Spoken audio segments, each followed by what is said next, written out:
Now, Space Marines are on a whole different level compared to baseline humans, and 99.99999% of the time they would probably mop the floor against any normal soldier in a fight. But there is that 0.00001% or lower that proves that nothing is impossible in the grimdark setting of 40k. There are tales and accounts here and there that showed how heroes of the Imperium took down Chaos Space Marines, and even going on to have kill counts under their belts. These are unaugmented men without psychic powers or tanks or super tanks or titans that took down these superhuman warriors. It is the way they use their minds or training or skill to take down these Astartes, and that earns them a star in the Imperium's Hall of Fame. So here in this video we will showcase 10 mortal warriors who took down the immortal transhumans. Let's get banging. The first one here is Ibram Gaunt. So he was one of the most respected commanders in the grimdark galaxy, a commissar who led a famous regiment known as the 10th First and Only, better known to most as Gaunt's Ghosts. Unlike the genetically enhanced Space Marines, Gaunt was just a human.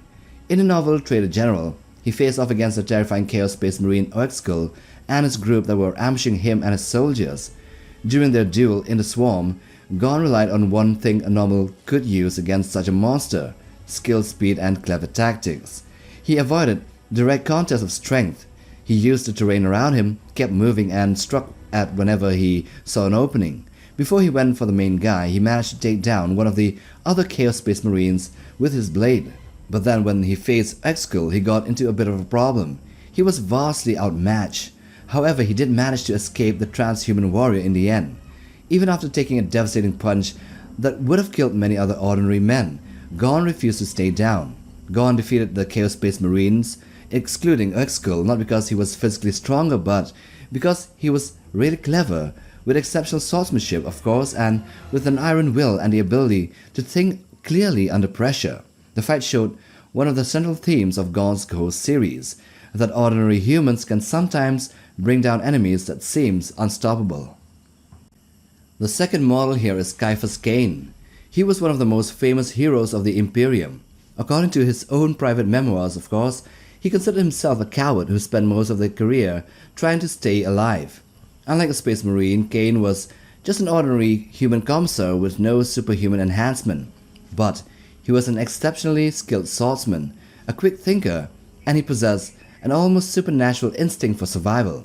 Throughout the novels, he earned a reputation for defeating Chaos Space Marines, including fearsome servants of Khorne. More often, Cain survived through a combination of skill, luck, and the invaluable support of his aide, Ferric Jurgen.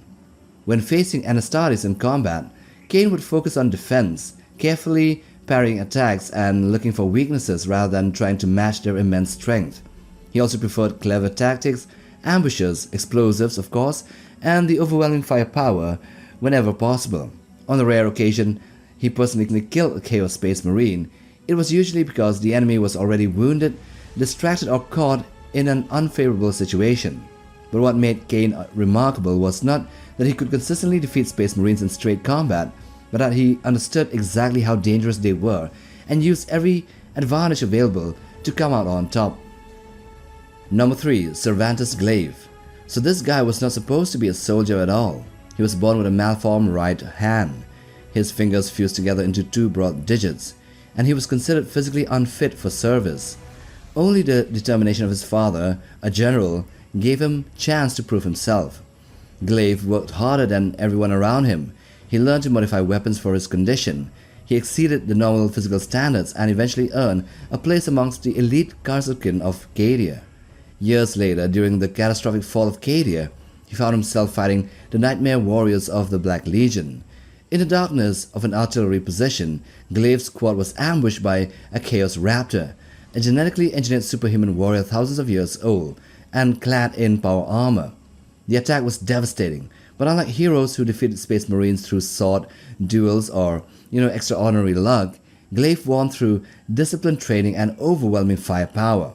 Throwing himself backward to avoid the Raptor's reach, he brought his hotshot volley gun to bear at almost point-blank range and simply held the trigger down.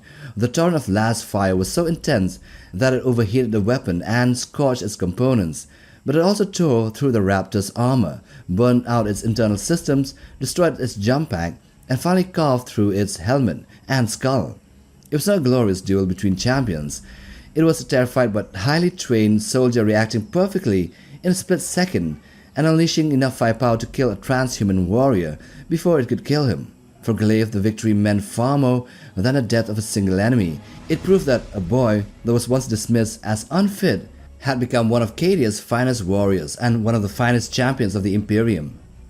Now number 4, Bolus. So Bolus appeared in the novel called Dark Imperium, where he serves as an ordinary guardsman fighting in the brutal campaign to reclaim the world of Aspendor during the era of the Indominus Crusade. He was simply one of the countless soldiers of the Astra Militarum standing against impossible horrors. During a desperate battle against the forces of the Death God, Bolus and his comrades were already struggling to survive waves of plague-ridden undead when a plague marine named Odricus launched a surprise attack. The corrupted superhuman warrior easily overpowered the Guardsman and was moments away from executing Bolus's comrade, who was called Varens. Yet Bolus noticed something many warriors forget when facing such monsters, and that is every enemy has a weak spot or a weakness. So moving quickly while the plague marine was distracted, he rushed in close, shoved the muzzle of his last gun directly beneath the traitor's helmet where the armor and flesh had fused together, and fired at point-blank range. This shot blasted through the marine's throat and head, destroying the brain and killing him instantly. But in that moment the giant corpse collapsed on top of him, burying Bolus beneath hundreds of kilograms of diseased power armor and rotting flesh.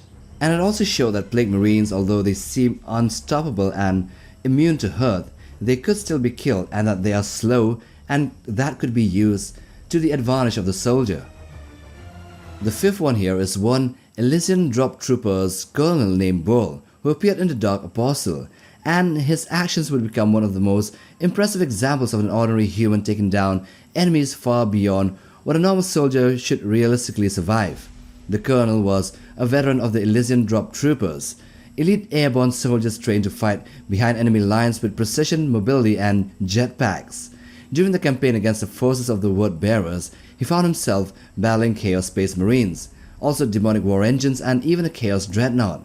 He ended up taking out multiple Chaos Space Marines from the Word Bearers and even a Soul Grinder, which is a monstrous fusion of demon and machine that would normally require heavy weapons fire. He also came dangerously close to destroying a Chaos Dreadnought, but before he did that, he was ultimately taken down. But then again, he did manage to take down quite a few Chaos Space Marines before he was killed. So example number 6 is an Elysian Lieutenant. So there is also the Lieutenant of the Elysian Drop Troops from the Word Bearers Omnibus who managed to do something quite similar. During a brutal engagement against the Word Bearers, the Lieutenant and his Elysian Drop Troopers found themselves facing a force of Chaos Space Marines that should have completely wiped them out. As the battle intensified and his men were cut down around him, he continued fighting with extraordinary aggression and skill, directing his troops while personally engaging the enemy. Through discipline, marksmanship, clever positioning, and sheer determination, he managed to kill multiple Chaos Space Marines, which is an achievement that is exceedingly rare for a Guardsman. By the time the Lieutenant finally fell, he had accumulated one of the highest Chaos Space Marine kill counts ever attributed to a non-enhanced Imperial Guardsman in the novels. His death came not at the hands of an ordinary Space Marine though, but when a Chaos Dreadnought entered the battle and ended the last stand in a storm of bolter fire. Okay, number 7. Sly Marbo. He is arguably the most terrifying normal human in all of Warhammer 40k. He is effectively the grim dark Rambo. As a legendary member of the Catachan Jungle Fighters, Sly Marbo occupies a strange place somewhere between a genuine military hero and a campfire horror story for his enemies. His reputation is so absurd that many Imperial citizens assume the stories are just propaganda. Yet the reality is often more unbelievable. He has survived battles against orcs, Tyranids, Dark Eldar, Chaos Cultists, and even countless other enemies, often operating entirely alone for weeks or months behind enemy lines. So during the Dark Eldar raid on Galabat, rescuers found him standing on a mountain of dead aliens with little more than a knife to his name. During the Octavius War, stories claim that he hunted down Tyranid lictors. Yet his most remarkable exploits was during the 13th Black Crusade, where he killed quite a lot of Chaos Space Marines, to a point where the Imperial commanders attributed this to loyalist Space Marines because no one would believe such a thing was possible by a normal human. The destruction he caused was so vast that authorities found it easier to believe that an entire force of Space Marines, or a company of them, had been responsible for this than to accept that a lone Guardsman had done it by himself. Number 8. The Unnamed Spearman. So Sar Fareth of the Word Bearers provides one of the most infamous examples of a Space Marine being killed by what should have been an utterly insignificant opponent with an insignificant weapon. The event is recounted in the First Heretic, set during the days of the Word Bearers Legion before the Horus Heresy had fully erupted. Sar Fareth was not any ordinary Astartes. He was also a chaplain, one of the spiritual leaders of the Legion, a veteran of countless campaigns. During the compliance action against a human world, however, fate intervened in the most unexpected way. According to Argyll Tal's later account, Fareth was attacked by a human arm with nothing more than a wooden spear. By sheer chance, the spear struck directly into his throat, tearing open one of the few vulnerable areas not fully protected by his armor. The wound was catastrophic, ripping out much of his throat and exposing the bone beneath. Even the Space Marines' enhanced biology could not save him from this. He bled out before the Legion's apothecaries could reach him, reportedly still trying to shout orders as he died. But of course, he also killed the human along with him before he locked out. Number 9. Yasu Nagasena. So this was a completely unaugmented human who could legitimately stand toe-to-toe with Space Marines. He appeared throughout the Outcast Dead and later entries in the Horus Heresy series. Nagasena was a seer hunter in the service of Malcador the Sigillite, and he was said to be the last descendant of an ancient Terran warrior tradition. Following the outbreak of the Horus Heresy, he led thousands of men in pursuit of the escaped Astartes known as the Outcast Dead, and personally hunted warriors who could massacre entire armies. One of his most famous battles was against Tagore, a veteran world eater equipped with the butcher's nails and hardened by more than a century of warfare. While Tagore wasn't killed, he was severely wounded by Nagasena. Even more impressive was Nagasena's later duel with Lucius, but this was before Lucius became the infamous immortal champion of Slanesh. But then again, he was already regarded as one of the deadliest swordsmen in the Legionist Astartes. Nagasena ultimately could not defeat Lucius because his sword was shattered, but the fact that he survived at all is remarkable. While the novels do not provide a detailed tally of Space Marines personally killed by Nagasena, the implications of his feats are that there would have been more than quite a few unnamed Astartes under his belt. And lastly, number 10. Prestre de Roc Vauban VI. He was one of the clearest examples of a normal human who came within a hair's breadth of defeating a Chaos Space Marine in a fair melee duel. Appearing in Storm of Iron, Vauban was the Castellan and military commander of the fortress world under siege by the Iron Warriors. Unlike many Imperial officers, Vauban was a lifelong swordsman, trained from childhood in the martial traditions of his house, and renowned for his skill with a blade. So during the Storm of Iron, Vauban found himself face to face with Honsou, the warsmith. What followed was an honest sword duel. Rather than being immediately overwhelmed, the Castellan steadily gained the upper hand. His years of disciplined training allowed him to read Honsou's attacks, to evade lethal strikes and land wounds of his own. As the duel continued, Vauban forced the Chaos Space Marine backwards and drew fresh blood with successive attacks. The decisive moment came when he shattered Honsou's defense and struck with enough force to sever the Iron Warrior's arm above the elbow. But the tragedy of the duel is that Vauban had effectively won, but Honsou was cunning. Realizing he could no longer win through skill alone, he deliberately feigned weakness and lured Vauban into a final aggressive attack. Believing victory was at hand, the Castellan moved in for the killing blow. But at that moment, Honsou stepped inside his guard and drove the broken remains of his sword through Vauban's chest, piercing his heart.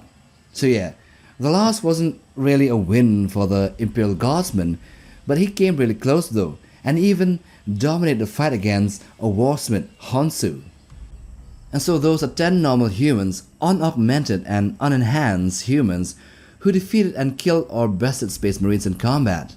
Now some here won by chance, while others by sheer training and physical prowess, while others were lucky, and even some here like Vauban was a beast and he could go toe-to-toe and even dominate the fight against a Space Marine, a Chaos Space Marine. Anyway, with that we end this video. Do hit the like button for support and also click the bell button for regular updates and new video uploads. Also subscribe to be a part of Legion Notebook. Until the next time, take care, boys.